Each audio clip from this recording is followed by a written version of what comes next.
este tiempo en las manos de Dios y también para, pues, rogar que Dios utilice al profesor Mariano en esta noche. Voy a pedirle, está aquí nuestro hermano Josías González, que nos lleve por favor en oración en esta noche.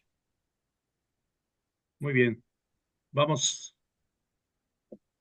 vamos a orar.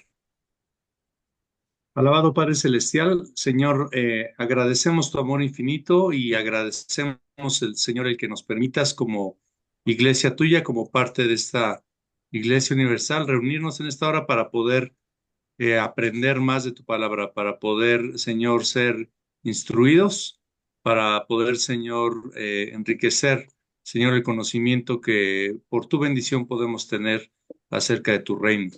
Padre, permítenos estar atentos, tener una mente abierta, un corazón abierto para poder discernir, para poder escuchar, Señor, y después, Señor, para poder poner en práctica, Señor, lo que aprendamos. Te damos gracias por la vida de nuestro hermano profesor que expondrá en esta noche este tema, esta conferencia, y rogamos, Padre, que tú también estés con él. Agradecemos porque se unen a nuestra iglesia, Señor, otros hermanos y hermanas de otras partes, Señor.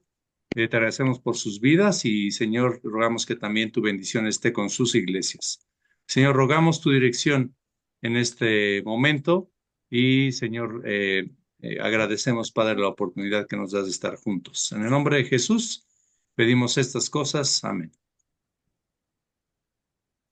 Amén.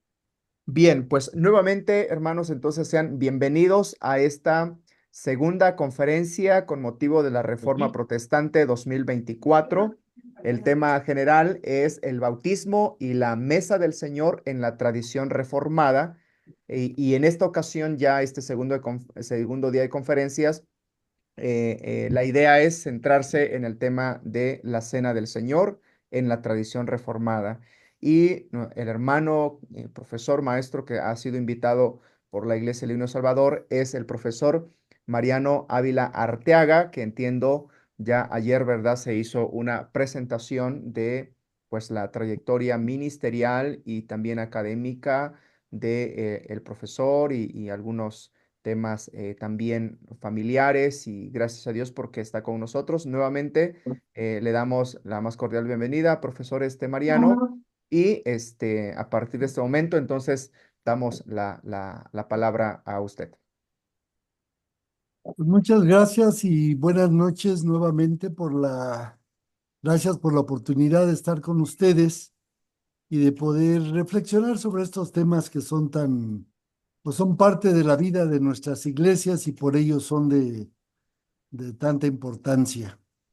Vamos a iniciar de inmediato para dejar un buen tiempo para las preguntas y respuestas al final. Y quisiera iniciar, así como ayer introdujimos primero la idea general de los sacramentos, lo que es sacramento y luego ya entramos al tema del bautismo.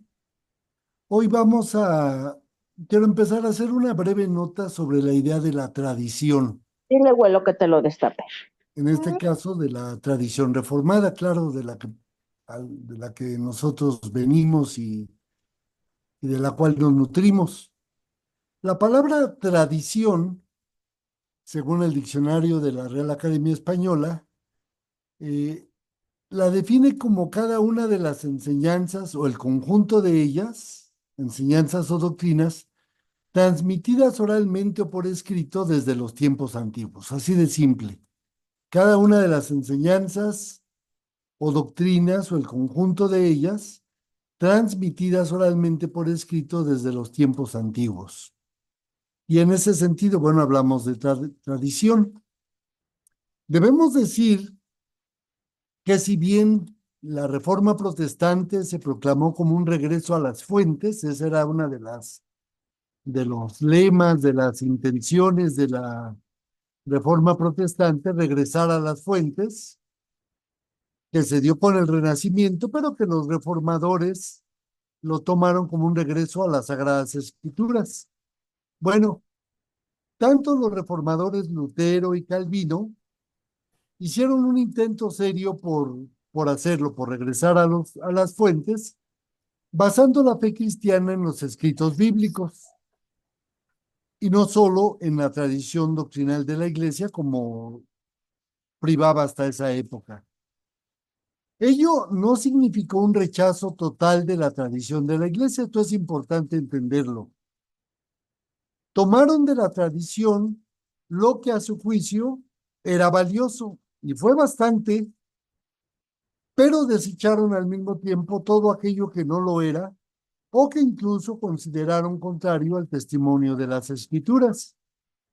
Esto dándole su lugar debido a la tradición, siempre bajo la autoridad de las Escrituras. Porque hasta esa época, la Iglesia Católica Romana había ensalzado la tradición de la Iglesia por encima de la Biblia. Era esa tradición la norma para interpretar las Escrituras. Ninguna persona podía leer la Biblia sino bajo la tutela de la Iglesia. Y eso fue lo que los reformadores no aceptaron, ustedes saben bien. Más bien, ellos dijeron que la norma y autoridad suprema para la fe y la vida de la Iglesia era la Biblia. Bueno, desde esos días, las tradiciones luterana y reformada presbiteriana adoptaron los siguientes credos antiguos, que se han llamado credos universales, y que son parte de nuestra tradición y fe hasta ahora. Y les comparto brevemente un listado de ellos. Para los reformadores, el credo de los apóstoles, que no tiene aquí fecha porque fue realmente formado desde el segundo siglo y algunos calculan que se culminó hasta el siglo sexto o séptimo, pero bueno, el credo de los apóstoles fue tomado por los reformadores como una de los documentos valiosos para fundamentar la fe. De hecho, el credo de los apóstoles vino a ser prácticamente como el modelo o el esquema bajo el cual después Juan Calvino habría de escribir sus propias confesiones de fe y de hecho escribió su propio catecismo ahí en Ginebra, siguiendo mucho, al menos los temas que se planteaban en el credo de los apóstoles. También aceptaron el credo de Nicea, el credo de Calcedonia. El credo de Nicea, como ustedes han de recordar, fue un credo en el que se planteó la doctrina de la Trinidad. Ahí como que se culminó esa articulación teológica que habría de ser fundamental para todas las iglesias sobre la doctrina de Dios Padre, Dios Hijo y Dios Espíritu Santo, como un solo Dios, pero que está en tres personas distintas. Bueno, un siglo después, poco más de un siglo después, se formuló el credo de Calcedonia, donde fundamentalmente se afirma la divinidad y la humanidad de Cristo. Otra doctrina bastante complicada y que llevó muchísimo tiempo para su formulación, pero que finalmente pues logró hacer esa articulación de lo que nosotros ahora creemos como Cristo, que es verdadero Dios y verdadero hombre. Bueno, en la tradición reformada, además, ya para la época de la Reforma, tenemos una serie de credos que, bueno, son parte de nuestra tradición, aunque no necesariamente todas las iglesias en la tradición reformada los toman como instrumentos para expresar su fe. En las iglesias presbiterianas se ha adoptado hasta la fecha la Confesión de Fe de Westminster y los catecismos mayor y menor. Mayor porque era un catecismo orientado más hacia el clero y el catecismo menor que era orientado a los miembros de la iglesia para instruirlos para la tarea de instruirlos en la fe cristiana, llamados catecúmenos. Hay otras iglesias reformadas que aceptan hasta nuestros días y que son para ellos normativos el catecismo de Heidelberg, y ahí están las fechas en que fueron elaborados, la confesión belga, los cánones de Dort, los famosos 5 puntos del calvinismo, y más recientemente dentro de las iglesias reformadas, aunque no en su totalidad, pero se ha aceptado, se ha adoptado como una confesión, ya en fecha reciente, la confesión de Belhar, 1986, que hace una denuncia muy severa contra el racismo como una herejía que las iglesias no pueden ni deben aceptar. Eh, y luego, fechas todavía más recientes, hace ya 20 años, la Confesión de Acra, también producida en el contexto de las iglesias reformadas, que hace una crítica severa al moderno sistema económico, el sistema neoliberal, que tanto daño ha hecho en el mundo, bueno, en el mundo en general. Hay otros muchos más credos que se han aceptado dentro, nada más estoy mencionando aquí, dentro de la línea propiamente de las iglesias reformadas y presbiterianas. Están las confesiones de los valdenses desde el siglo XII, las de Escocia, muy ligadas a la fe presbiteriana, y ahí tienen todas las fechas en que se han ido revisando y actualizando. La confesión helvética en Suiza, los catecismos en Ginebra, en Francia, en fechas recientes, en Cuba, las iglesias reformadas hicieron su propia confesión de fe. De manera que, como ustedes pueden ver, realmente, pues tenemos en la fe reformada una larga cadena de confesiones de fe, ¿verdad? Aunque para nosotros, obviamente, pues es la de Westminster con sus catecismos, la que hoy día usamos como guía doctrinal y normativa para la vida de las iglesias. Bueno, eso con respecto a la tradición. Y vale la pena entender eso, que nuestra iglesia presbiteriana es una iglesia confesional, es decir, que confiesa su fe a partir de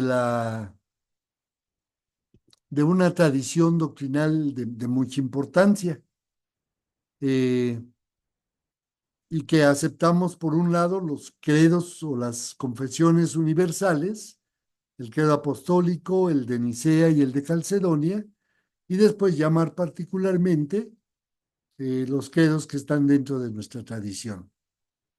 Ahora sí entremos a la Santa Cena. Eh, Resulta muy interesante que si hubo un tema que dividió a Lutero y a Calvino fue precisamente el tema de la Santa Cena.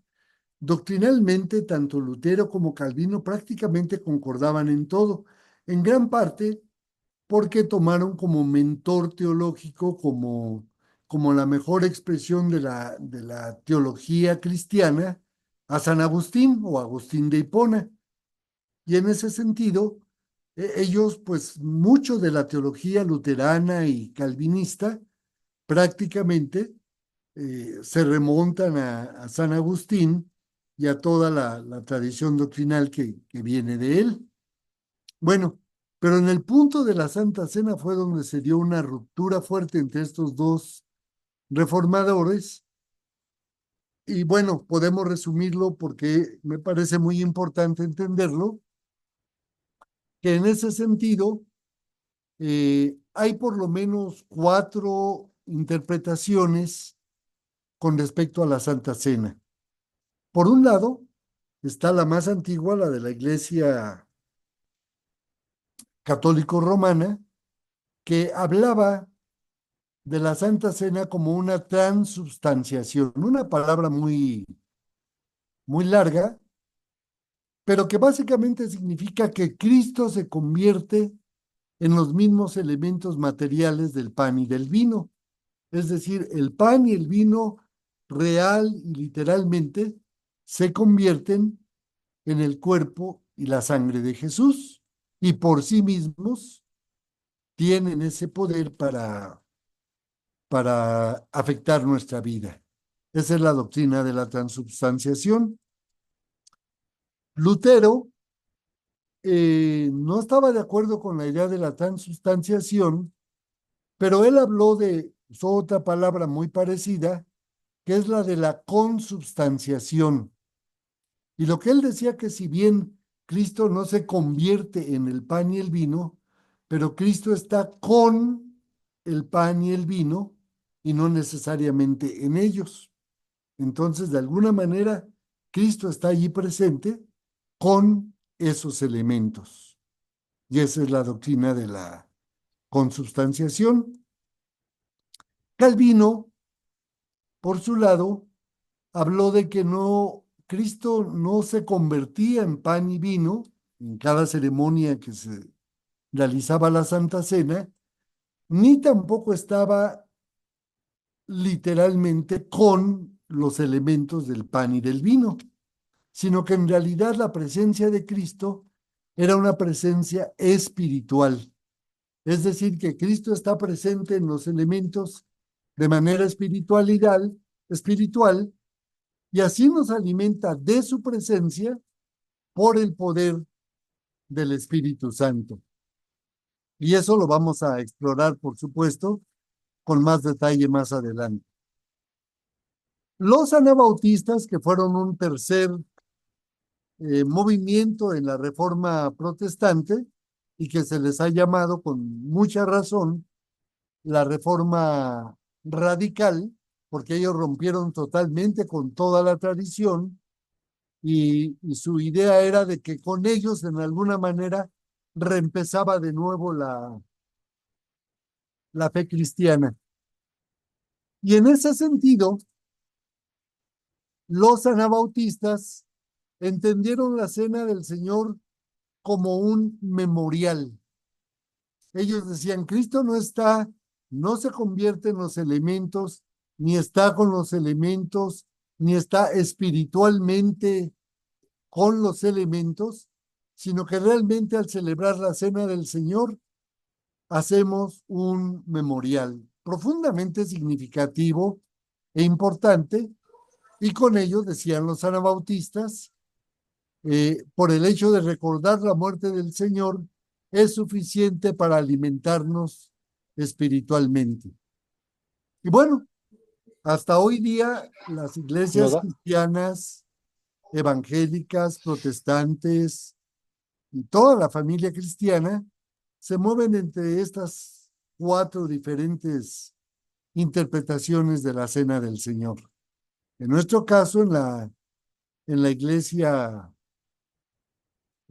presbiteriana, seguimos a Calvino y decimos que es un acto en el que el Espíritu Santo nos alimenta espiritualmente de los elementos del pan y del vino. Usa esos elementos para nutrir nuestra vida cristiana. Ahora, en un sentido habría que decir que en cualquier caso, en cualquiera de estas interpretaciones, incluyendo la nuestra, nos encontramos en la celebración de este sacramento con un misterio sagrado, con un sacramento que Dios ha instituido para darnos vida como comunidad. Y en ese sentido, me parece a mí, debiéramos reconocer que la cena del Señor es al fin y al cabo un misterio, y aunque cada tradición cristiana ha hecho su interpretación para explicar de qué manera Cristo nos alimenta por medio de esta celebración, al fin y al cabo, la realidad profunda es que independientemente de nuestra postura cristiana, Cristo está presente en la cena del Señor y nos alimenta. Ya cada tradición dirá de qué manera será eso, pero al fin y al cabo, como un misterio, Dios lo hace efectivo en nuestras vidas.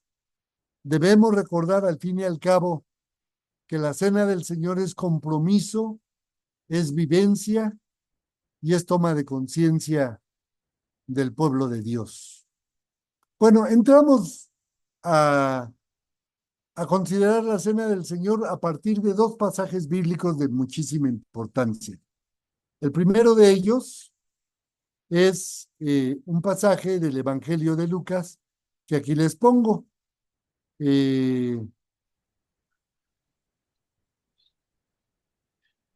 Permítanme. Aquí está. Es Lucas capítulo 22, versículos 14 al 20. Que yo les encargo a ustedes, si no lo pueden leer aquí en la pantalla, pueden buscarlo en sus Biblias. Lucas 22, del 14 al 20. Dice así el texto bíblico. Cuando llegó la hora, Jesús y sus apóstoles se sentaron a la mesa. Entonces les dijo Jesús: he tenido muchísimos deseos de comer esta Pascua con ustedes antes de padecer, pues les digo que no volveré a comerla hasta que tenga su pleno cumplimiento en el reino de Dios. Luego tomó la copa, dio gracias y dijo: tomen esto y repártanlo entre ustedes. Les digo que no volveré a beber del fruto de la vida hasta que venga el reino de Dios. También tomó pan y después de dar gracias, y ahí la palabra griega es eucaristeo, de ahí viene la palabra Eucaristía para la cena del Señor, que lo usan muchas tradiciones. Bueno, después de dar gracias lo partió y se lo dio a ellos y dijo: este pan es mi cuerpo entregado por ustedes. Hagan esto en memoria de mí.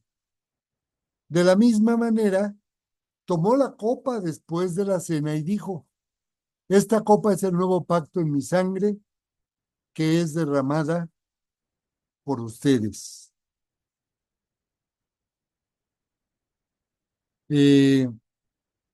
Bueno, ahí está el pasaje.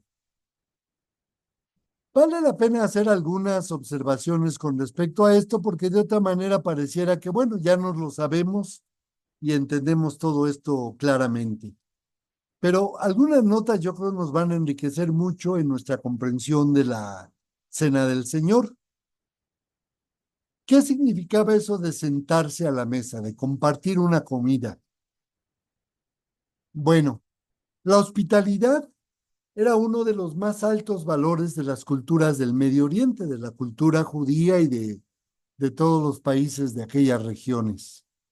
La comida juntos era una de las máximas expresiones de aceptación, de comunión o koinonía, como es la palabra griega. Era una expresión privilegiada de una relación plena de confianza y amor. La mejor manera en que ellos en aquella cultura expresaban ese pleno compañerismo, ese sentir de que somos parte de una misma familia, aunque no lo fueran en la sangre, era precisamente al comer juntos.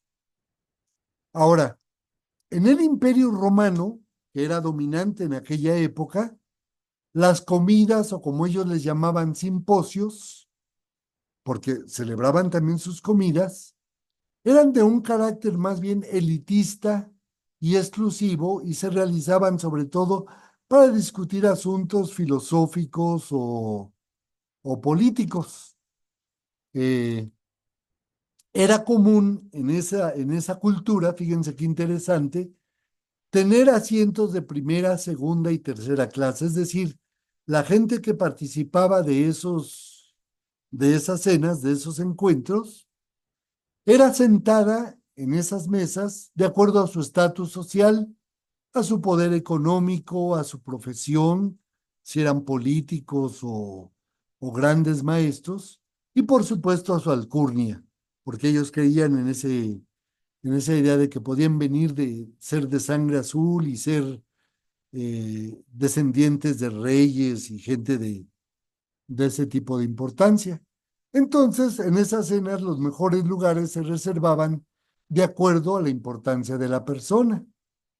Y en ese sentido, la comida era un claro reflejo de la estratificación social, de las clases sociales. Obviamente, los servidores, los que servían a las mesas y los esclavos, comían en otro lugar y era prácticamente impensable e inaceptable que compartieran la mesa con sus amos y patrones. Si algún patrón se le ocurría, que nunca pasaba, pero sentar a un esclavo o a uno de sus sirvientes a la mesa, bueno, insultaba a los invitados, entonces jamás nadie lo hacía. Otro aspecto de las comidas de aquella época, que se refleja mucho en las enseñanzas de Jesús, ustedes se acordarán de algunos pasajes, era el de la reciprocidad. Esto era un hecho de muchísima importancia. Se invitaban a esas comidas a quienes podían luego corresponder con una cena igualmente abundante y en la que invitaban también a gente importante de sus propios círculos. Entonces, pues obviamente cuando una persona hacía una cena, invitaba a gente que después lo iban a invitar para que pudiera conocer a otras gentes importantes, codearse con ellos, hacer conexiones, a veces incluso de relaciones románticas y todo eso, porque pues encontraban candidatos para los hijos, las hijas, y era parte de eso, de mantenerse. Las cenas eran como una manera de que cierto estatus económico, las clases altas, podían convivir y pues reforzar sus intereses y sus lazos. Entre los judíos sucedía prácticamente lo mismo. Las comidas eran exclusivas a partir, en este caso, por lo menos un valor que privaba mucho, era de un fuerte sentido religioso. Un judío jamás se sentaba a la mesa con un gentil o con publicanos, que era gente estigmatizada y marginada de la sociedad, de la gente buena, de la gente de las buenas conciencias, y obviamente de los pecadores, término que en la Biblia se usa para referirse a todos aquellos que eran ladrones, prostitutas, gente que había estado en la cárcel, es decir, toda esa gente que no se podía sentar a la mesa con las buenas personas, honorables y sobre todo de una moralidad definida por los judíos de tipo intachable. Y en ese sentido también en las comidas mostraban el estatus social de quienes asistían a ella. Ustedes recordarán que Jesús hace una crítica de eso precisamente, cuando dice, bueno, por un lado no busquen los mejores lugares en las cenas y no solamente inviten a los que les pueden después corresponder con otra invitación similar. Bueno, les digo todo esto porque en el Evangelio de Lucas, fíjense qué dato tan importante. Una quinta parte de los relatos de la vida y ministerio de Jesús, y esto solo pasa en el Evangelio de Lucas, una quinta parte de los relatos se realizan alrededor de comidas. Y en esas comidas, Jesús rompe con los esquemas no solo de las sociedades grecorromanas, sino también de los judíos. Y ustedes recordarán que Jesús comparte la mesa con fariseos, y a veces en la casa de un fariseo puede hablar elogiosamente y dejarse tocar por una prostituta.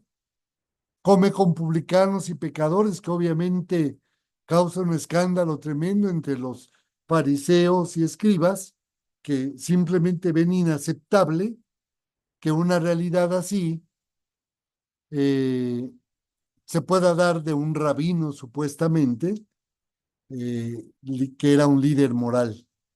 Pero Jesús hace todo eso y hay como 5 o 6 comidas en las que Jesús participa y en las cuales rompe con los esquemas sociales y en ese sentido, de alguna manera, nos da un mensaje importantísimo de que el tipo de comidas, el tipo de coinonía, el tipo de hospitalidad que se ha de dar en la iglesia cristiana es una hospitalidad que rompe con los moldes de la sociedad para abrir la puerta a todos y en la cual, lejos de manifestar en una mesa cristiana, como Jesús hubiera querido, esas distinciones de clases, todos son bienvenidos en los mismos términos porque todos son igualmente aceptados por el Señor.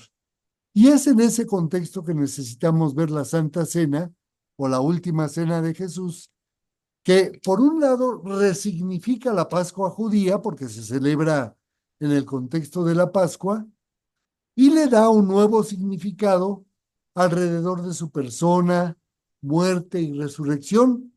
Incluso, como vamos a ver a continuación, le da un sentido escatológico y apunta al día en que celebraremos con Jesús otra cena en el día de la consumación del reino de Dios. Bueno, algunos elementos que vale la pena resaltar con respecto a la cena del Señor. Resumidos tanto de los pasajes de Lucas que leímos, como otro que vamos a leer en un momento de Primera a los Corintios. Por un lado, fíjense qué interesante, está pensando ya en el significado de la cena, ese elemento de tradición. Pablo dice, yo recibí del Señor lo mismo que le transmití a ustedes. Y ahí habla de una tradición oral ya para ese momento, en el que iba pasando la celebración de la cena del Señor de una generación a otra y a otra. La Santa Cena es, por un lado, una mirada hacia el pasado. Cuando el apóstol Pablo nos recuerda la institución de la Cena del Señor, empieza por recordarnos su origen histórico, es decir, la noche en que fue traicionado, el día previo a su muerte. La Cena del Señor, además, y eso lo vemos en los 4 evangelios y en el pasaje de Pablo, de 1 Corintios 11, el significado fundamental de la Cena del Señor es que tiene un significado vicario y redentor. Jesús tomó pan y después de dar gracias lo partió y dijo, este pan es mi cuerpo que por ustedes entrego. Hagan esto en memoria de mí. Y de la misma manera, después de cenar, tomó la copa y dijo, esta copa es el nuevo pacto en mi sangre. Hagan esto cada vez que beban de ella en memoria de mí. Entonces, en mi cuerpo que por ustedes entrego, es la sangre del nuevo pacto. Hagan esto en memoria de mí. En ese sentido, la muerte de Jesús significa nuestra vida. Su condenación, su muerte, nuestra salvación. Su separación y abandono de parte de Dios es nuestra plena comunión con Dios. Tiene también un significado presente. Es una proclamación de esa redención de la que acabamos de hablar. Cada vez que comen este pan y beben esta copa, dice Pablo, proclaman la muerte del Señor. Y en ese sentido, la celebración de la Cena del Señor es anuncio a la iglesia y al mundo de la entrega de Jesús a favor nuestro. Es el hecho central de nuestra redención. Y además debe ser una proclamación continua y permanente. Hagan esto cada vez que beban de ella en memoria de mí. Las palabras de Jesús indican claramente que la cena se ha de celebrar repetidamente. En la tradición antigua, prácticamente cada vez que los cristianos se reunían, y muchas veces lo hacían diario, partían el pan juntos, dice el libro de los Hechos, que es una de las alusiones a la cena del Señor. Y sabemos que la iglesia primitiva, como dice Pablo a los Corintios, cada primer día de la semana, cada domingo, se reunían para celebrar el culto y participaban de la cena del Señor. que es algo que nos debiera hacer pensar, dada la profunda significación de la Cena del Señor. Por lo menos debiéramos preguntarnos por qué la celebramos a veces con tanta distancia. Hay iglesias que literalmente la celebran una vez al año, otras pues lo hacen quizá cada trimestre, algunas, quizá las más, lo celebran cada mes, pero hay iglesias en nuestra tradición reformada que cada domingo que se reúne la iglesia a adorar, celebran la Cena del Señor. Hay razones por las que sí, por las que no, pero bueno, es algo que debemos preguntarnos y quizá a veces revisar en nuestras iglesias. La Cena del Señor es también una mirada hacia el futuro, es una anticipación del gran evento al final del tiempo. Dice Jesús, y esto aparece en Mateo, Marcos y Lucas, les digo que no beberé de este fruto de la vid desde ahora en adelante hasta el día en que beba con ustedes el vino nuevo en el reino de mi Padre. Y como dice también el texto bíblico, en Corintios, ustedes proclaman la muerte del Señor hasta que Él venga. Siempre hay esa mirada hacia el futuro.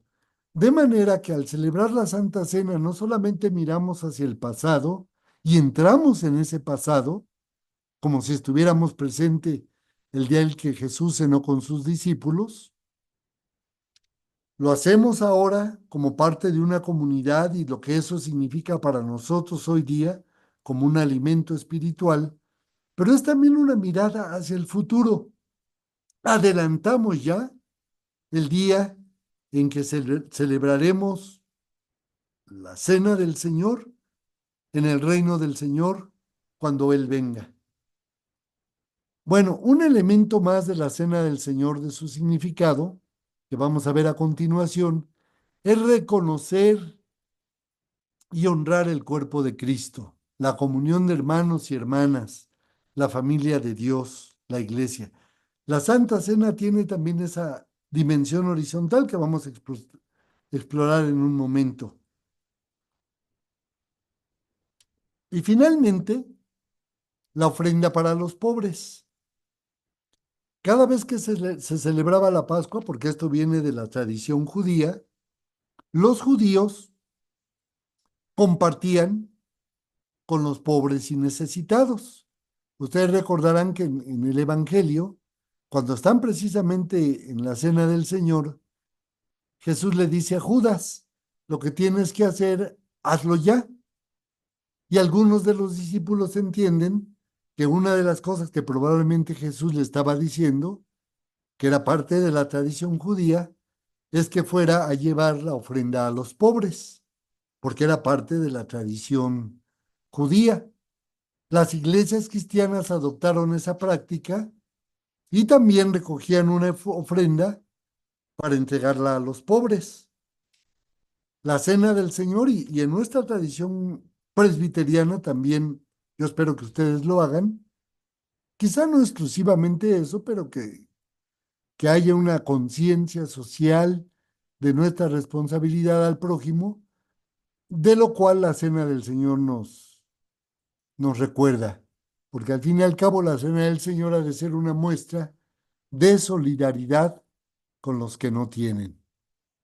Bueno, vamos al pasaje de 1 Corintios 17 hasta el 34. Es un pasaje largo, pero vale la pena reflexionar en él. Dice Pablo, al darle las siguientes instrucciones sobre la cena del Señor, dice, no puedo elogiarlos ya que sus reuniones traen más perjuicio que beneficio. En primer lugar, dice Pablo, oigo decir que cuando se reúnen como iglesia hay divisiones entre ustedes y hasta cierto punto lo creo. Sin duda tiene que haber grupos sectarios entre ustedes para que se demuestre quiénes cuentan con la aprobación de Dios. Y luego les dice, de hecho, cuando ustedes se reúnen, ya no es para comer la cena del Señor, porque cada uno se adelanta a comer su propia cena, de manera que unos se quedan con hambre mientras otros se emborrachan. Y les pregunta, ¿qué acaso no tienen casas donde comer y beber? ¿O es que menosprecian a la iglesia de Dios y quieren avergonzar a los que no tienen nada? ¿Qué les diré? ¿Voy a elogiarlos por esto? Claro que no. Y entonces le recuerda la tradición que él ha recibido. Que el Señor Jesús la noche en que fue traicionado tomó pan y después de dar gracias lo partió y les dijo, este pan es mi cuerpo que por ustedes entrego, hagan esto en memoria de mí. De la misma manera, después de cenar, tomó la copa y dijo, esta copa es el nuevo pacto en mi sangre, hagan esto cada vez que beban de esta copa, porque cada vez que comen este pan y beban esta copa, proclaman la muerte del Señor hasta que Él venga. Y entonces aquí vienen los correctivos de lo que habló en la primera parte. Por lo tanto, cualquiera que coma el pan o beba de la copa del Señor de manera indigna, será culpable de pecar contra el cuerpo y la sangre del Señor. Así que cada uno debe examinarse a sí mismo antes de comer el pan y beber de la copa, porque el que come y bebe sin discernir el cuerpo, esta es una palabra clave, se refiere al cuerpo de Cristo, la iglesia, el que come y bebe sin discernir el cuerpo, come y bebe su propia condena. Y les apela a lo que ya están viviendo. Por eso hay entre ustedes muchos débiles y muchos enfermos, e incluso varios han muerto. Si nos examináramos a nosotros mismos, no se nos juzgaría, pero se nos juzga, pero si nos juzga el Señor, nos disciplina para que no seamos condenados con el mundo. Así que, hermanos, cuando se reúnan para comer, espérense unos a otros, y si alguno tiene hambre, que coma en su casa, para que las reuniones de ustedes no resulten dignas de condenación. ¿Qué aprendemos de este pasaje de Corintios? Bueno, uno es que la iglesia, los corintios eran una iglesia dividida, peleaban por todo y creaban sectas, grupos dentro de la misma iglesia. La celebración de la Cena del Señor ya desde los días de la Biblia estaba acompañada por el ágape, así le llamaban, a una comida de toda la comunidad que culminaba con la Cena del Señor. En esa comida, que era de traje, como decimos aquí en México, se manifestaban de manera discriminatoria las clases sociales. Como lo dice Pablo en el texto, los ricos comían y hasta se emborrachaban con lo que habían traído, mientras que los hermanos y hermanas pobres, que no podían traer nada, se las pasaban con hambre. En la arqueología se ha descubierto, allá en Corinto, que incluso los cuartos de la casa eran usados para mostrar las clases sociales. Fíjense qué interesante. Había cuartos en las casas de los ricos que tenían calefacción, que era por medio de agua caliente que circulaba por las paredes y que calentaban el cuarto. Bueno, esos cuartos estaban reservados para la gente importante, muy al estilo de su cultura, en esos cuartos cómodos, confortables y con los mejores platos y viandas, pues ahí estaba la gente que ellos consideraban más importante y ahí comían ellos. Los pobres se iban al patio o a los cuartos donde estaban los esclavos y sirvientes, muy contrario a lo que Jesús había practicado y enseñado con su ejemplo. Las reuniones de la iglesia que se realizaban en casas, por lo general de los miembros ricos de la iglesia, y que tenían esos espacios y comunidades para la iglesia. En pocas palabras, en la iglesia de Corinto no se mostraba la diferencia con la sociedad. No había diferencia entre una reunión de cristianos y una reunión de no cristianos. Las clases sociales se marcaban fuertemente y eso es lo que Pablo condena. Cuando él nos llama a discernir el cuerpo y examinarnos, se refiere al cuerpo de Cristo, a la iglesia, a la comunidad de hermanos y hermanas en la fe. En sus prácticas, los corintios ignoraban a sus hermanos pobres y por ello fueron juzgados por el Señor. Entonces, fíjense las enormes lecciones que este hecho nos dejan con respecto a la celebración de la Cena del Señor. Era de suma importancia que en esa cena, que si bien tenía sus elementos de el pasado, presente y futuro, como dijimos, del profundo sentido redentor del significado de la cena, y en la cual el Señor nos alimentaba, la práctica social de las iglesias, por lo menos de los corintios, eran prácticas en las que se hacía una marcada distinción entre ricos y pobres, y bueno, Dios juzgó a esta iglesia. Debemos preguntarnos en ese sentido de qué manera nuestras iglesias son realmente una comunidad distintiva de las comunidades, como hablábamos ayer del bautismo, que están allá afuera en nuestra sociedad. Somos una iglesia igualitaria en la que cada uno de sus miembros valen por lo que son, porque son hermanos y hermanas en la fe. ¿O es cierto que también en nuestras iglesias marcamos las señales de importancia de la gente, de que si son ricos, que si tienen un puesto muy importante en la sociedad, si son políticos de mucha importancia, de todas esas cosas que la sociedad mexicana considera muy importantes y que le dan en nuestra sociedad valor a la gente? El color de la piel, la raza, eh, los, la profesión, incluso las posesiones materiales.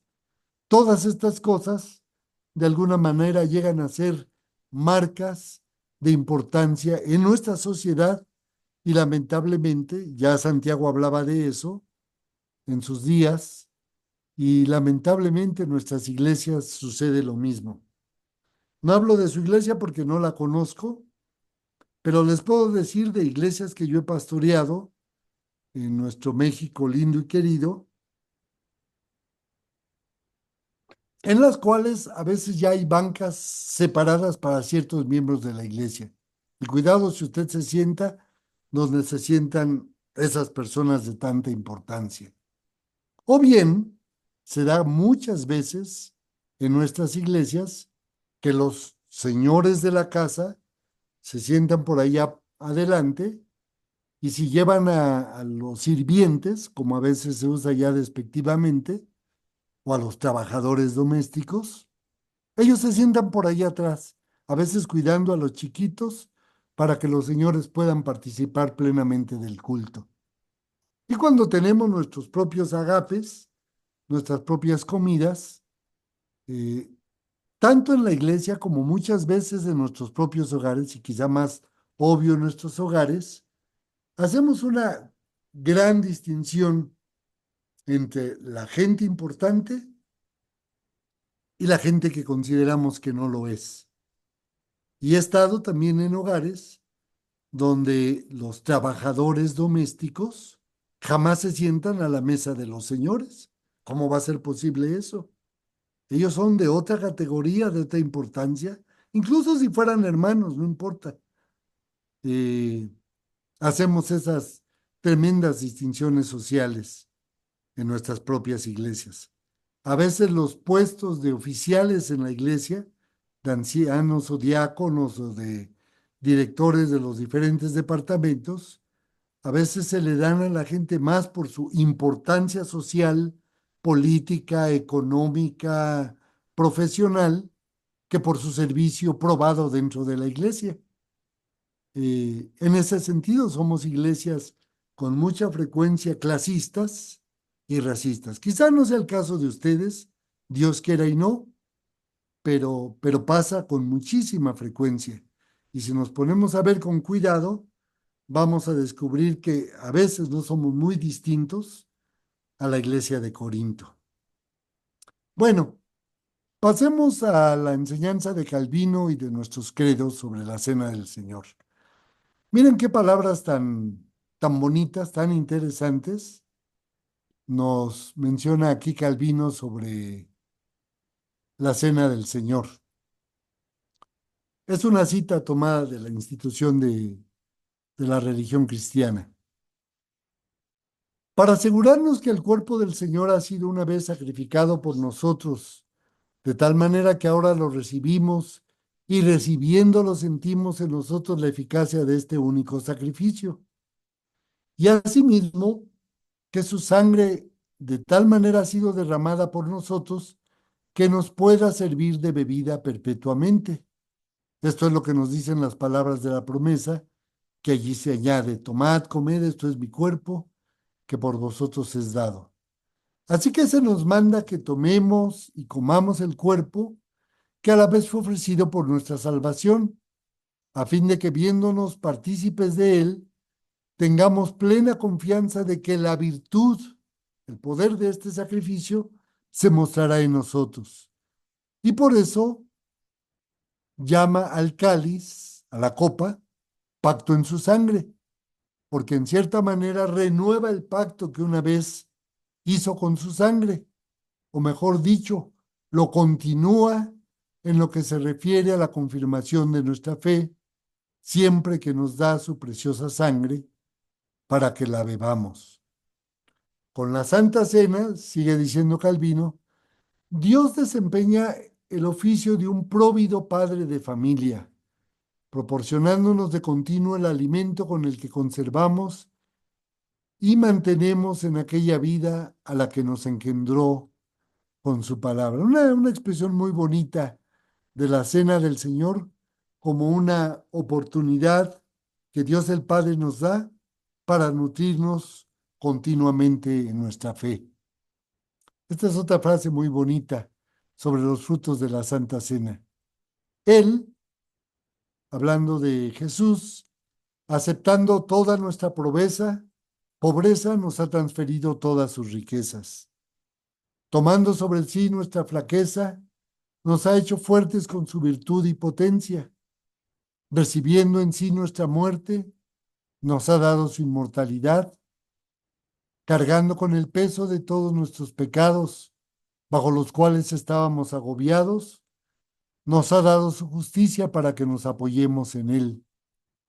Descendiendo a la tierra, nos ha abierto el camino para llegar al cielo. Haciéndose hijo del hombre, nos ha hecho a nosotros hijos de Dios. Una, una selección muy bonita. No les voy a leer lo que dice la Confesión de Fe de Westminster, muy largo, son 8 apartados con sus citas bíblicas, pero les leo por lo menos su resumen de todo esto que está en el Catecismo Menor de Westminster. La pregunta 96 pregunta: ¿qué es la Cena del Señor? Y contesta: la Cena del Señor es un sacramento por el cual, dando y recibiendo pan y vino según la ordenanza de Cristo, se muestra su muerte. Y aquellos que dignamente lo reciben son hechos no de una manera corporal y carnal, sino por la fe, partícipes de su cuerpo y de su sangre, con todos los beneficios, lo cual conduce a su nutrimiento espiritual y a su crecimiento en la gracia. Básicamente lo que leímos de Calvino, pero aquí resumido en el catecismo. Y unas preguntas más, porque solo son 2 preguntas sobre la Cena del Señor. ¿Qué se requiere para recibir dignamente la Cena del Señor? Y responde: para que los participantes reciban dignamente la Cena del Señor, es necesario que hagan un examen del conocimiento que tienen para discernir el cuerpo del Señor, que ya explicamos en qué consiste, de su fe para alimentarse en él, de su arrepentimiento, amor y nueva obediencia, para que no sea que recibiendo indignamente el sacramento, coman y beban su propia condenación.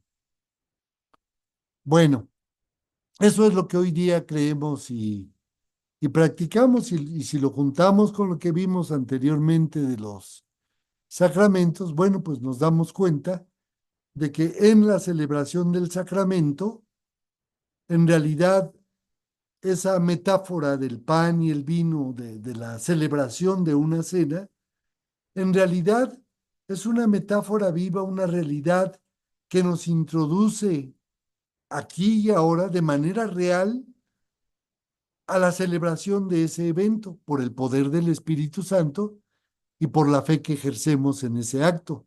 La fe que, como dijimos el día de ayer, según Hebreos 11:1, es la demostración de las cosas que no se ven.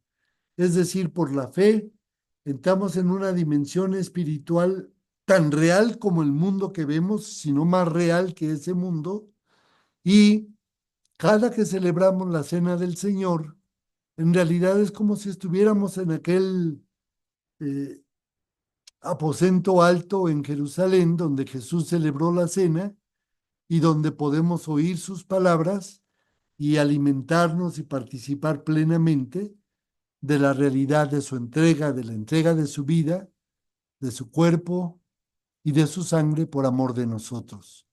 Pero, como decíamos a la luz de Corintios 11, es una cena comunitaria en la cual también somos llamados a expresar la realidad del cuerpo de Cristo como un cuerpo diferente a los diferentes cuerpos que encontramos en la sociedad mexicana y que no podemos replicar en nuestra iglesia los vicios, el clasismo, el racismo, las formas de segregación que son tan comunes en la sociedad y que no deben darse en la iglesia.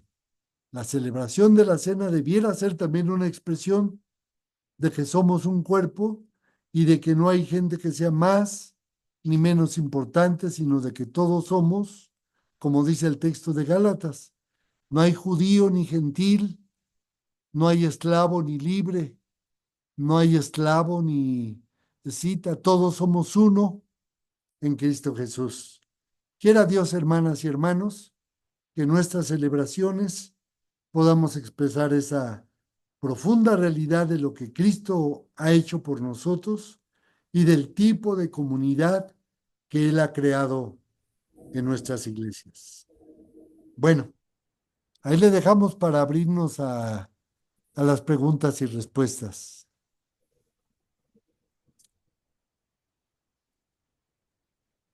Muy bien, pues muchas gracias, profesor. Muchas gracias, profesor Mariano.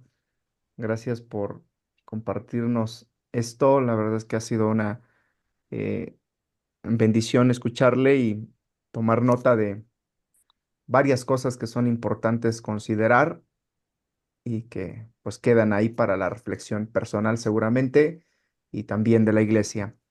Este, pues hermanos, abrimos entonces el espacio de las preguntas. Por favor, si alguien tiene alguna pregunta o qué hacer o algún comentario al respecto, este es el momento. Sean tan amables de pedir la palabra, ya sea quien pueda levantar la manita, ahí el icono de la manita. Quien no, puede hacerlo en viva voz y le damos Hermano Bani, hay aquí una pregunta en el chat Hay una Sí, pregunta. que dice, ¿cuál es su sí, opinión respecto a que la niñez participe en la cena del Señor? Y si no son bautizados, ¿pueden participar de la cena del Señor? adelante. Buena pregunta y es un tema que no tocamos porque había mucho que tocar. Eh, Ahora sí que varía mucho de iglesia en iglesia dentro de la tradición presbiteriana y reformada. eh, y la verdad no sé muy bien cómo será la práctica en su propia iglesia o en otras iglesias presbiterianas. Normalmente decimos que para participar de la cena del Señor una persona debe haber hecho ya su profesión de fe, debe haber sido, sea bautizado de niño, como lo hacemos en nuestras iglesias, pero haber hecho su profesión de fe para poder participar de la cena del Señor.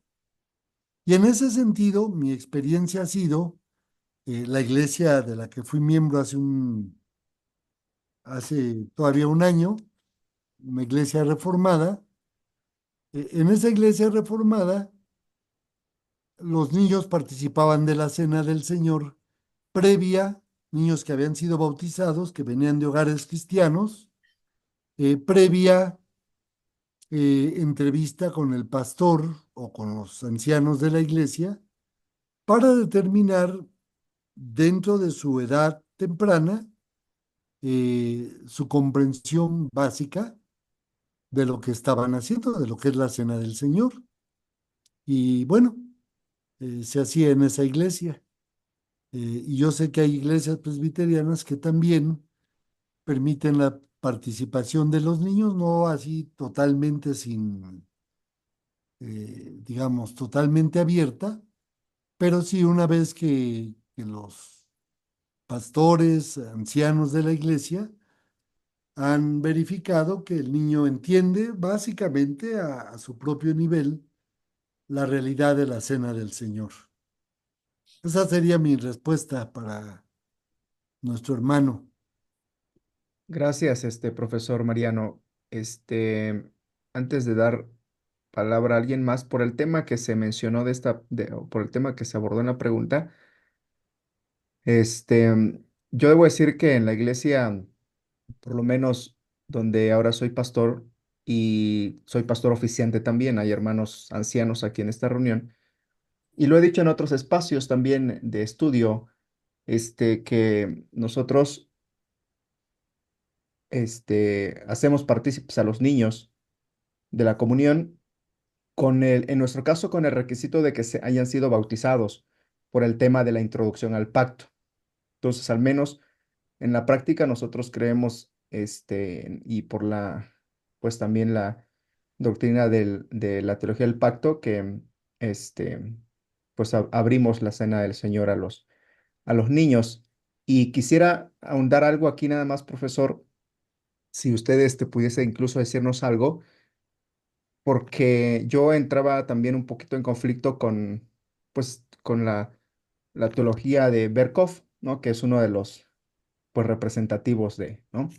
Fíjese que él dice que en el tema de la cena del Señor, a los niños, dice, aunque en los días del Antiguo, y cito, aunque en los días del Antiguo Testamento a los niños se les permitía comer la Pascua, no debe permitírseles que participen de la mesa del Señor, puesto que todavía no han cumplido los requerimientos para una digna participación. Y después va a citar a Pablo, que fue el texto de Corintios que ahorita usted mencionó, pero dice lo siguiente respecto al tema de Corintios, en la carta a los Corintios.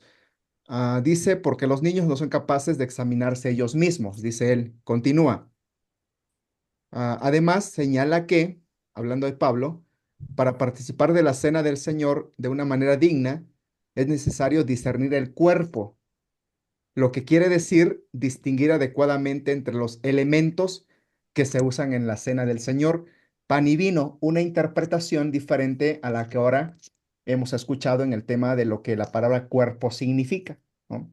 Entonces a mí me parece Sí, muy, muy interesante porque al final, como dice usted, dentro de la misma tradición reformada hay diferentes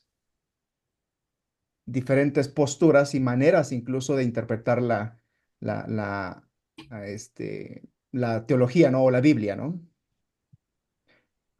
sí, sí, Ese es mi sí. comentario. No sé si usted No, quisiera y decir. gracias porque, pues digo, vale la pena decir que aunque Luis Berkhoff ha hecho una compilación de la teología reformada, no presbiteriana, pero sí reformada, pues es un texto ya muy antiguo que ha sido ya superado hace mucho tiempo y que bueno, gracias a Dios no es la Biblia, así es de que pues tiene simplemente un lugar como otra opinión, pero no es una opinión normativa y efectivamente es muy interesante que él habla de discernir el cuerpo fundamentalmente como una comprensión de lo que el sacramento es del cuerpo, que nadie lo entiende realmente, ¿no? Hay todo tipo de interpretaciones y si fuera así, pues a veces ni los pastores podríamos participar porque porque va más allá de nuestra comprensión. Yo creo que es efectivamente un misterio, pero desde cuando Berkov escribió su teología dentro de su misma tradición reformada, se ha explorado mucho más y hoy día la gran mayoría de las iglesias reformadas en Holanda y en Estados Unidos, Canadá, donde se encuentran, eh, tienen la mesa abierta para los niños como hijos del pacto. Y en ese sentido, pues les felicito, hermano Bani, por esa práctica. Alguien puso en el chat que en su iglesia participan con uvas, que también lo he visto eso en algunas iglesias presbiterianas, pero que al fin y al cabo viene a ser como una manera de decir sí, pero no.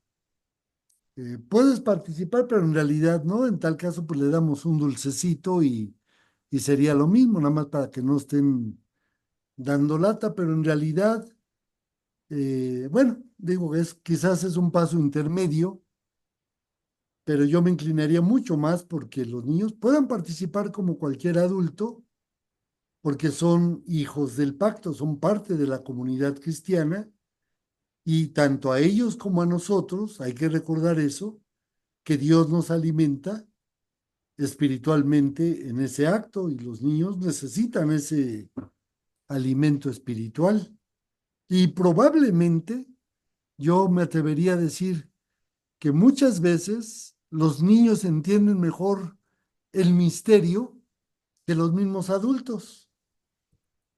Los niños están mucho más abiertos a esas realidades que, que los propios adultos.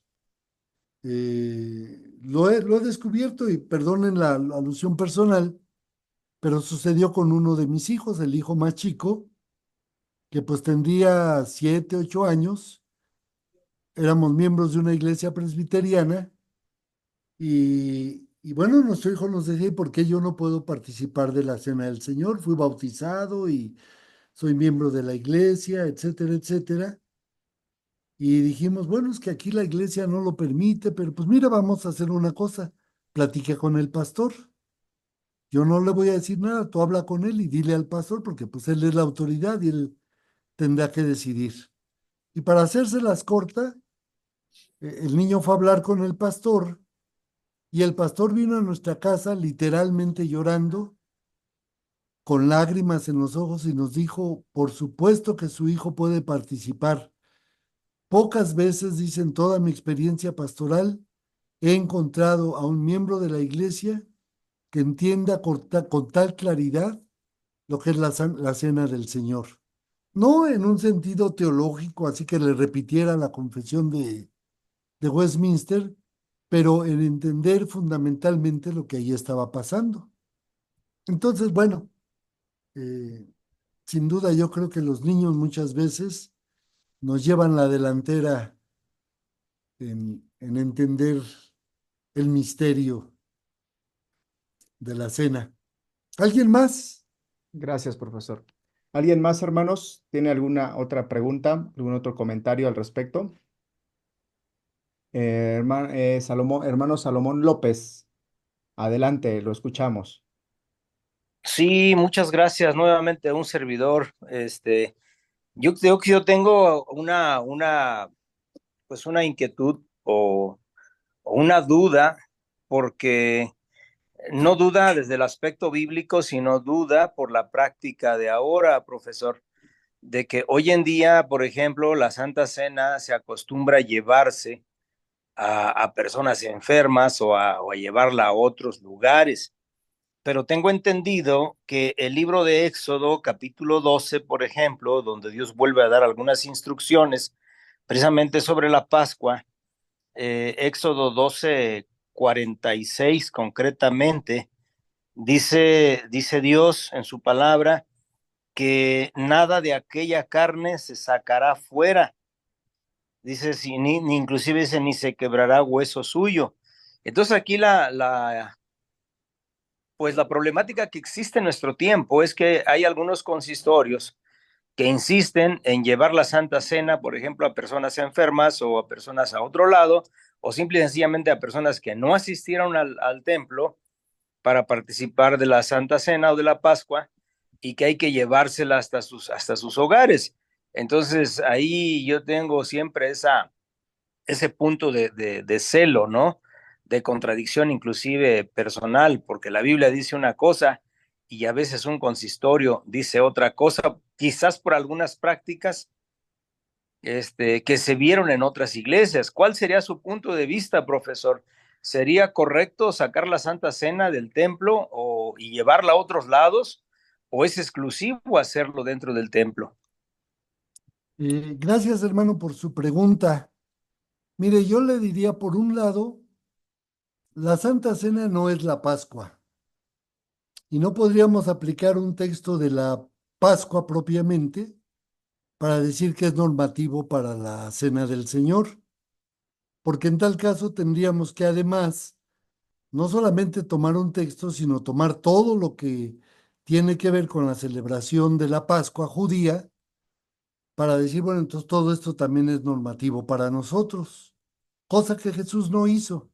Es decir, si bien es una nueva Pascua, la Cena del Señor, pero Jesús la resignificó a partir de su propia vida, de su muerte y resurrección. Entonces, digamos, esa sería la primera parte, ¿verdad? Con respecto a que no es lo mismo la Pascua judía, el Seder, como lo llaman hoy día, con la Cena del Señor, que tiene realmente un sentido muy distinto a la Pascua judía, aunque eh, sea nuestra nueva Pascua. Por el otro lado, me parece que esa práctica de llevar la Cena del Señor a miembros que están incapacitados para ir al templo, porque están confinados en sus hogares, en hospitales, en situaciones así, me parece a mí personalmente que es legítima por lo que la Santa Cena significa. Es decir, es un momento en que Cristo nos alimenta espiritualmente con su presencia y nos hace partícipes de este recordatorio que necesitamos realizar constantemente de lo que su muerte nos da hoy día. No solo es un mero memorial, es en realidad eh, el milagro de nuevamente ser alimentados por el Señor. Y en ese sentido, eh, yo creo que es totalmente legítimo para la iglesia, para los líderes de la iglesia, pastores y ancianos, poder llevar la cena del Señor a personas que de otra manera no podrían participar de ella. Eh, Esa es mi forma de verlo. Yo mismo lo he practicado. He llevado la cena a hospitales, a asilos, a hogares muchas veces donde está la gente, mucha de nuestra gente, y que simplemente no pueden ir a la iglesia. Eh, Esa es mi respuesta, hermano Salomón. Muy bien. Gracias. Gracias, gracias, profesor. Gracias. ¿Alguien más, hermanos? Hermano, quisiera hacer una pregunta. Sí, Sí, hermano, adelante, hermano. hermano, y después le damos la palabra a nuestro hermano Neftalí No, Ortega Chávez. a todo, Adelante, hermano. si quiero hacer una pregunta. Mire, en cuanto a esto de la Santa Cena, en el tiempo del coronavirus se hacía por Zoom y cada uno preparaba en sus hogares la cena. Entonces, el pastor desde su casa y los hermanos desde su casa eh, participaban de la Santa Cena. Yo pienso en la pregunta del hermano que hizo que en vez de llevarlos a sus casas, ¿no? También lo podrían hacer por Zoom, la Santa Cena, y los hermanos podrían participar de la misma manera como se participó en el coronavirus. ¿No le parece, pastor? O estaría mal eso? No, yo creo que era correcto, hermano. Yo mismo lo estuve haciendo durante ese año, o casi 2 años. de que, bueno, pues teníamos que conectarnos como ahorita por el Zoom y el pastor, porque yo no era el pastor de la iglesia en esa época, pues el pastor hacía la ceremonia como si estuviéramos en la iglesia, pero la iglesia estaba cerrada y cada miembro en su casa iba tomando el pan y el vino y, bueno, el jugo de uva, aunque hay iglesias que sí participan con vino de a de veras, Pastor, la pregunta es esta. pero ¿Podrían bueno, los hermanos, no hay, yo no le veo ningún problema, ¿verdad?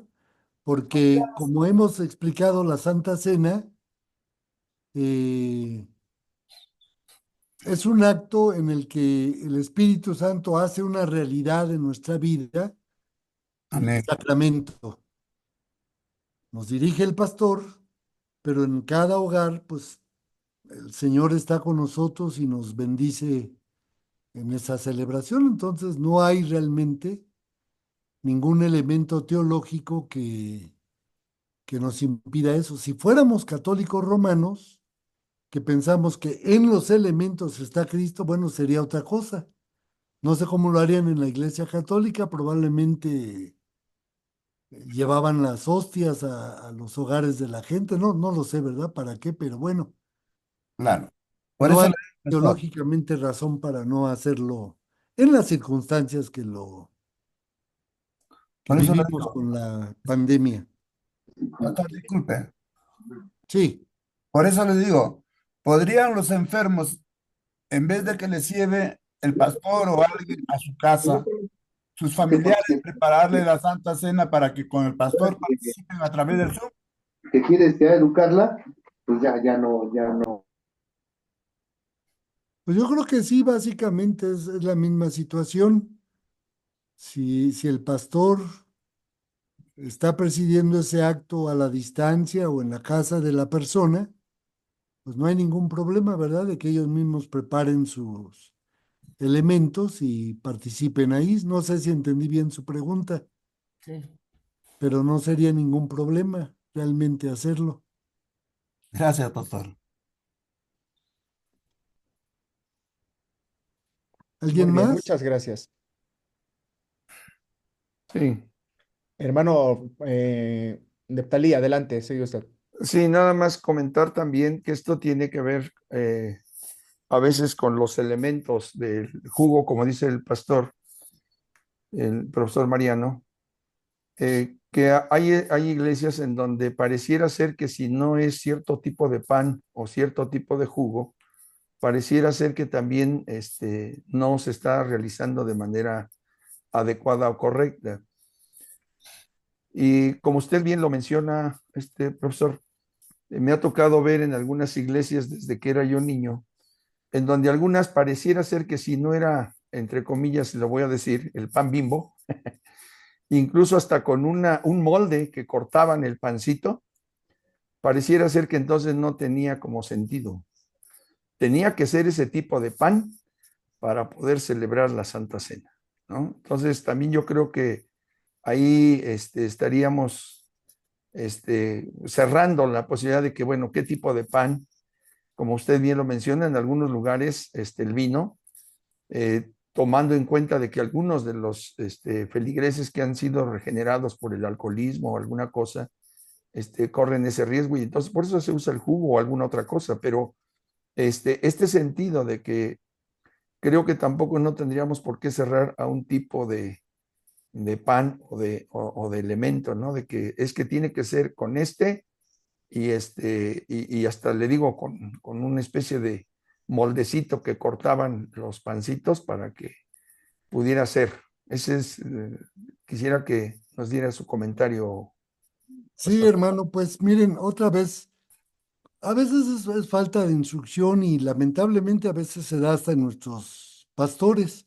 Yo me acuerdo en una reunión de presbiterio que cuando estaba yo en el seminario presbiteriano y me pues visitaba muchos de los presbiterios y me tocó estar en una reunión en la que estaban leyendo un acta que el presbiterio estaba, digamos, dando normas para la iglesia y bueno, casi me dio risa, me tuve que salir para no reírme porque decían y que la Santa Cena se celebre con jugo de uva del Valle Redondo. Dije, ay caramba, ya hasta la marca le, si no, no era bueno. Yo decía, y si hubiera de otro juguito de uva, pues digo, son ese tipo de cosas. Eh, como hemos visto, los elementos en sí no son importantes, sino el acto mismo de la celebración.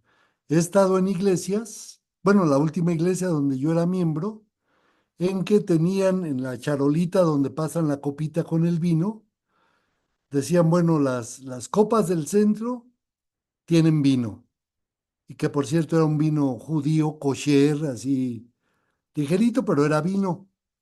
Y las copas de hasta afuera, son jugo de uva. Y bueno, pues ya uno se acercaba y pues tomaba lo que quería, ¿verdad? En sí era irrelevante el hecho. A veces pasaba, varias veces le pasó a mi esposa, pues que no toma nada de vino y que agarró la copita equivocada y decía, ¡ay, qué barbaridad!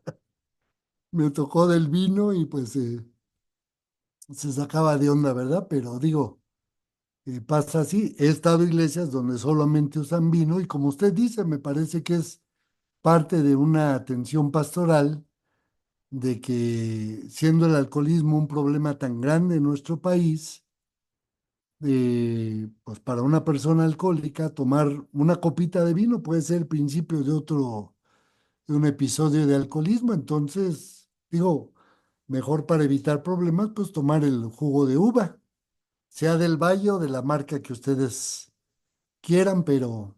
Y he estado en iglesias, en nuestros pueblos indígenas, donde la gente usa otro tipo de bebidas, que no es nada derivado de la uva, pero que lo hacen igual con la misma devoción y todo. Entonces, bueno, si entendemos que no son los elementos los que nos dan el nutrimiento espiritual, pues realmente el elemento que se use es irrelevante, me parece. Gracias, pastor. Gracias.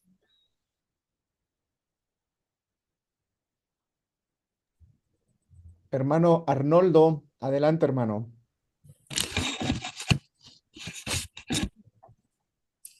Gracias, hermanos. Eh, este sacramento, ¿verdad? Se realizó en circunstancias o en un contexto, ¿verdad? Que no era una iglesia o un templo o un tabernáculo. Se habilitó un aposento, ¿verdad? Alto para llevar a cabo este sacramento. Y entonces ahí no está establecido, ¿verdad? Que a fuerzas tenga que ser en el edificio de la iglesia, puesto que aquí se realizó, se habilitó una casa, ¿verdad? Para realizar la Santa Cena. En cuanto al pan, no dice qué tipo de pan, ¿verdad? No se dice que ahí qué tipo de pan tenía que ser.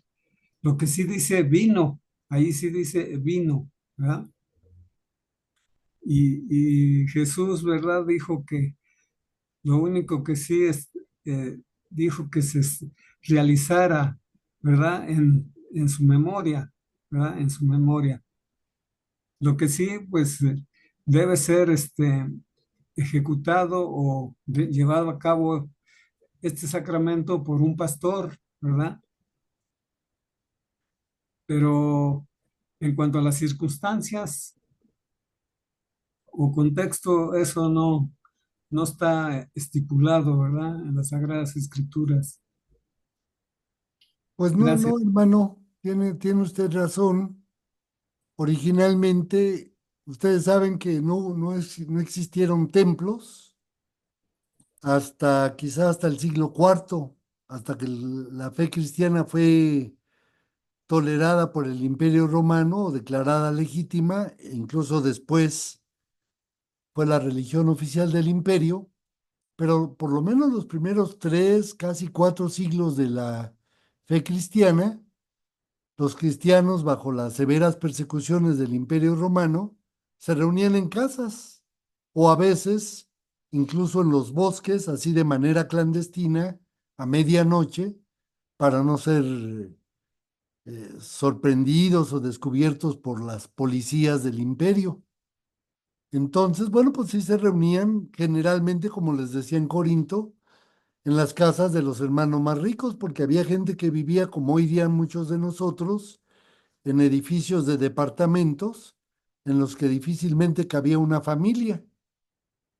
Entonces, cuando se querían reunir como iglesia, y eso nos lo deja ver el Nuevo Testamento, se reunían en las casas de los hermanos, que por lo general eran casas de los hermanos pues ricos, que tenían casas grandes donde podían reunir 30, 40, 100 personas quizá, porque no eran tampoco reuniones de grandes números de personas. A medida que va pasando el tiempo, se empiezan a construir templos y bueno, pues ya ahí tienen un lugar donde reunirse los hermanos. Y en sí mismo, digamos, no es ningún problema. No creo que es lo que usted quería decir, pero pues el reunirse en un templo, digamos, es el lugar más apropiado, ¿verdad? Para hacerlo. Hermana Dora, tiene la mano alzada. Sí, pastor. Pues buenas noches primeramente a todos. Yo creo que es algo muy interesante, muy importante esto. Desgraciadamente, pues no se reunieron pues muchos de nuestros dirigentes de las iglesias, en donde pues sí ya se tiene arraigado, como decía mi hermano Natalí, cierto pan, cierto molde y cierto jugo. Y, y la iglesia donde asisto efectivamente es donde hacen con los niños que participen con uvas.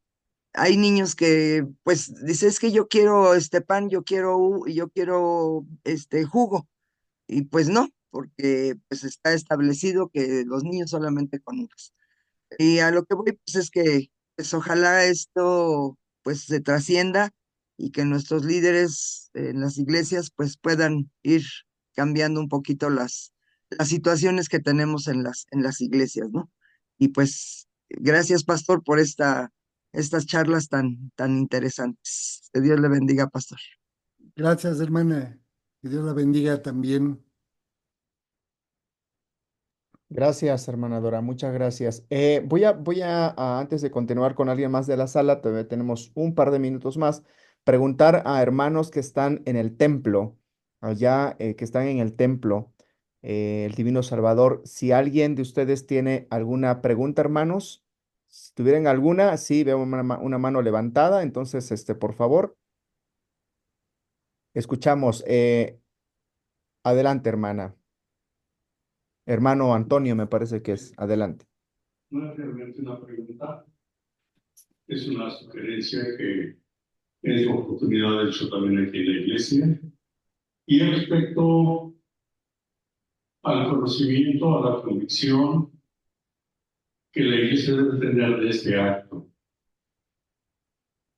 Entiendo que es tan profundo este evento de celebrar la comunión, tan importante para nuestras vidas, pero que también todos deberíamos tener con más profundidad el conocimiento de lo que significa y de la bendición que el Señor quiere darnos a través de este año. Y sugería en su oportunidad que cada vez de que se celebre la Santa Cena, se nos pueda dar, pues tal vez no una conferencia como la que nos dio el hermano, pero los conocimientos básicos que debemos tener para poder celebrar con todo conocimiento este acto. Lamentablemente, muchas veces que celebramos la comunión, casi no se habla de lo que significa la comunión. Igualmente que ahora, por alguna situación que no entendemos, tampoco hemos olvidado mucho nuestras confesiones de fe y poco meditamos en ello, un poco estudiamos ello.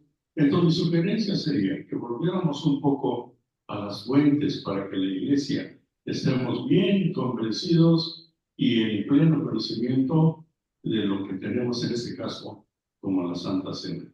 Gracias, hermano pastor, que nos ha compartido estos conocimientos muy ricos, ¿verdad? Y que nos hacen mucho bien. Gracias, hermano pastor.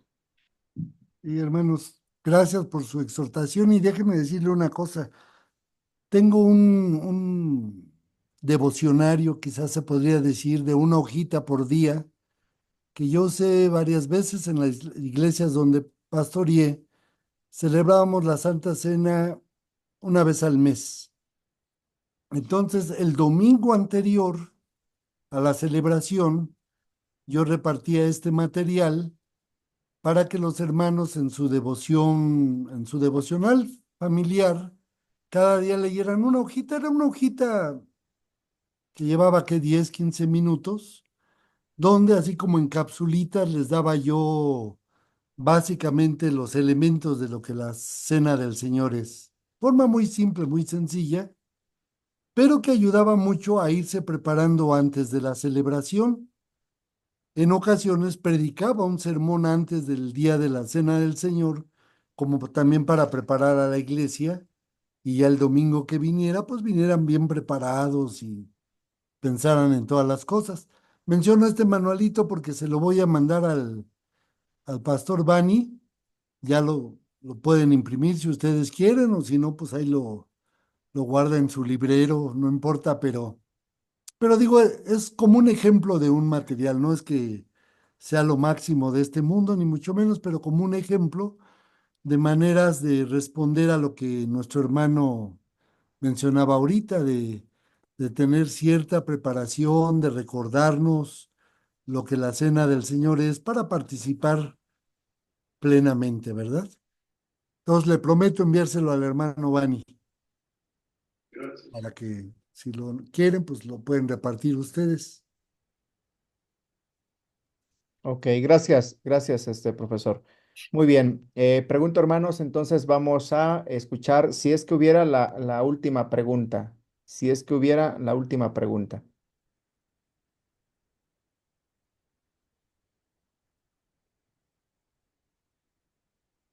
Ok, hermano Rubén, por favor. Sí, buenas noches, que Dios los bendiga. Yo estaba escuchando con atención los, pues digamos así, entre comillas, rituales que cada iglesia efectúa. Entonces, de alguna manera, mi opinión es que el pan y el vino es una forma simbólica en la que recordamos el sacrificio de Jesús, su cuerpo, y tener presente siempre que Él está con nosotros, con cualquier elemento. Puede ser uva, puede ser un pan pequeño, Bimbo, o una galletita o algo, es una forma simbólica. En algunas iglesias, pues ya después de mucho tiempo de estar dentro del cristianismo, dicen que no necesariamente tiene que ser el pan como cualquier común, sino que tiene que ser como pan, como levadura, como se solía hacer dentro del judaísmo.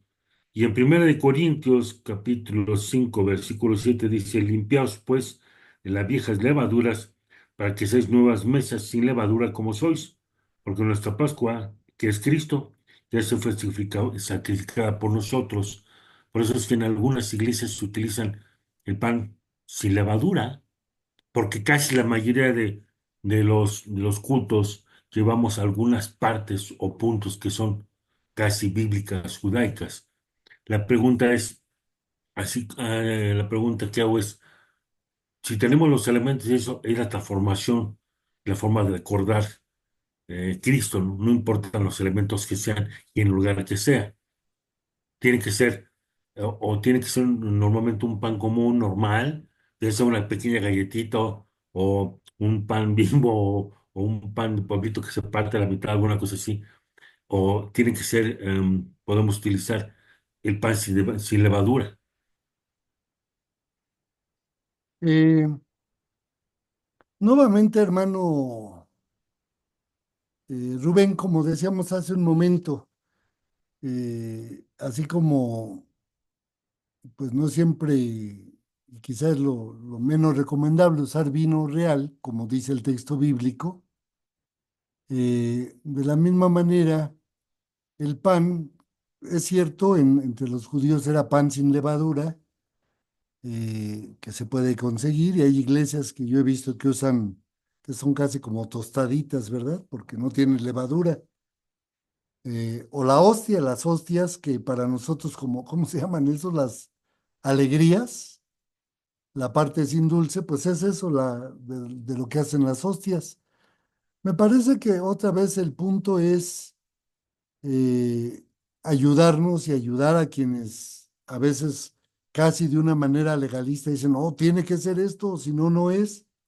Recordarnos que no son los elementos, que fue lo que repitieron una y otra vez los reformadores, donde está, digamos, la virtud o el valor del sacramento, sino en la presencia del Espíritu Santo.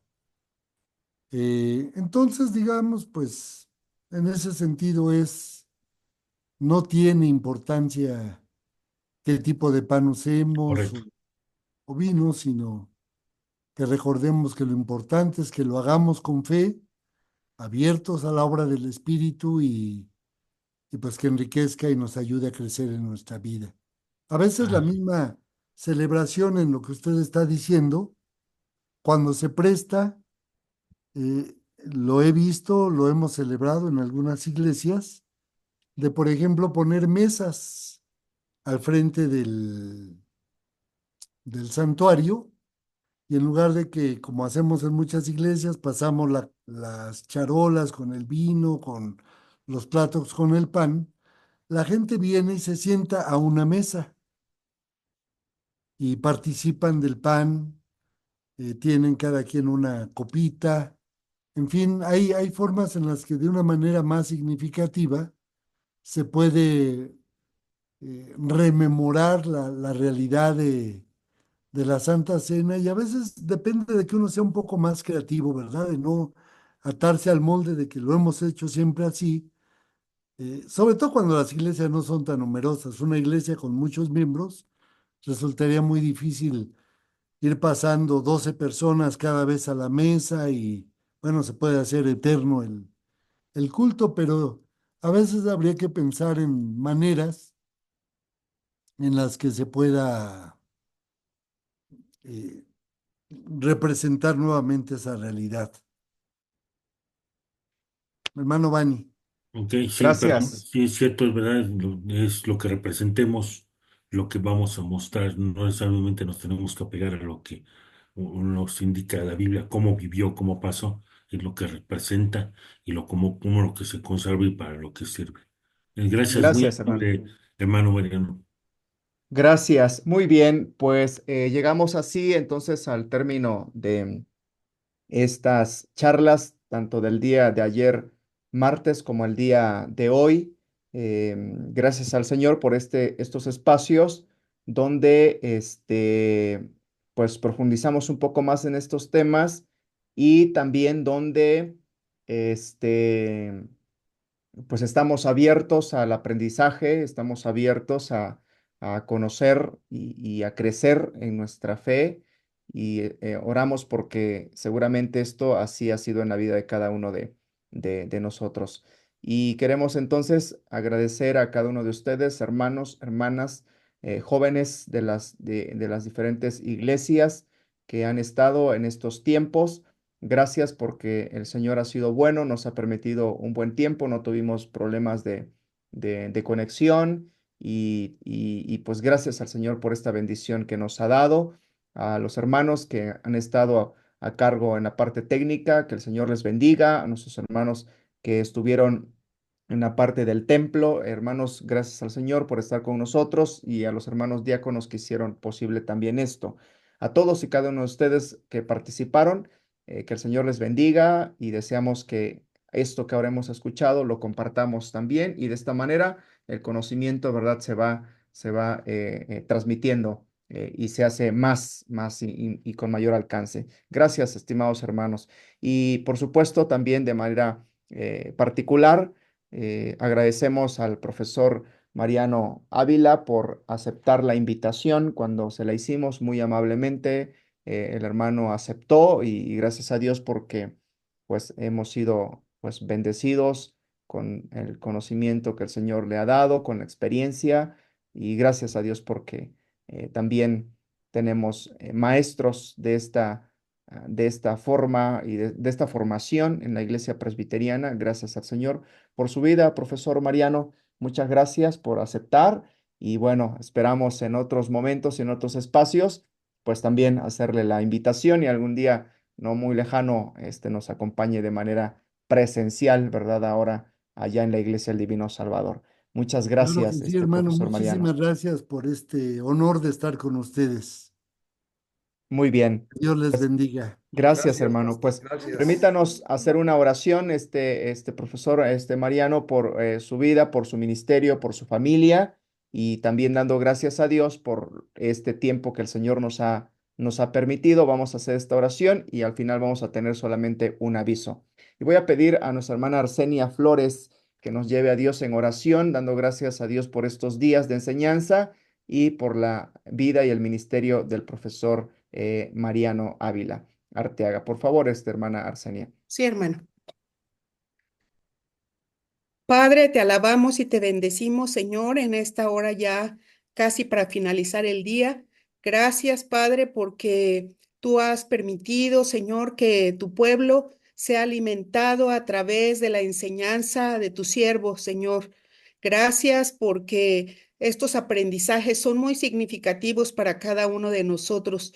Te rogamos, oh Dios, que pongas en nuestro corazón tanto el hacer como el poner en práctica, Señor, como acaba de decir nuestro pastor, con hermanos, Señor, para el que el conocimiento llegue también a ellos, bendito Dios. Sigue derramando de tu bendición, de tu sabiduría en la vida de mi hermano Mariano Ávila, Señor, y que él con esta disposición siempre esté dispuesto para llevar el mensaje a donde sea invitado. Gracias por los que pudimos reunirnos a través de este medio, por los que estuvieron en la iglesia, Señor, y que tu bendición nos alcance a todos para que podamos seguir creciendo en el conocimiento tuyo hasta llegar a tu estatura como tú así lo deseas, Padre. Gracias una vez más por la vida de tu siervo, Señor, que ha compartido en esta noche y el día de ayer con nosotros. En Cristo Jesús te lo agradecemos. Amén. Amén. Amén. Amén. Muchas gracias. Entonces, hermanos, que antes de despedirnos, queremos avisar a la iglesia y bueno, a todos los que están en la sala y que nos escuchan también en Facebook, a los hermanos que estuvieron en la conexión en Facebook también, que el Señor les bendiga y también para ustedes un aviso. El día de mañana vamos a terminar este mes con la celebración del culto de la Reforma a las 19 horas de manera presencial allá en el Templo del Divino Salvador, allá en Santana. Entonces todos estamos cordialmente invitados. Habrá participación de los niños con la reformita, ¿verdad? Entonces invitamos a que estén y participemos todos juntos de este culto y pues bueno, el Señor siga bendiciendo nuestras vidas. Bien, pues buenas noches, hermanos, que el Señor les Buenas noches. bendiga. Buenas noches, Buenas profesor, noches. que el Señor le bendiga, que esté con usted y seguimos en contacto, profesor. Claro que sí. Buenas noches. Noches. Dios Buenas les noches a bendiga. todos.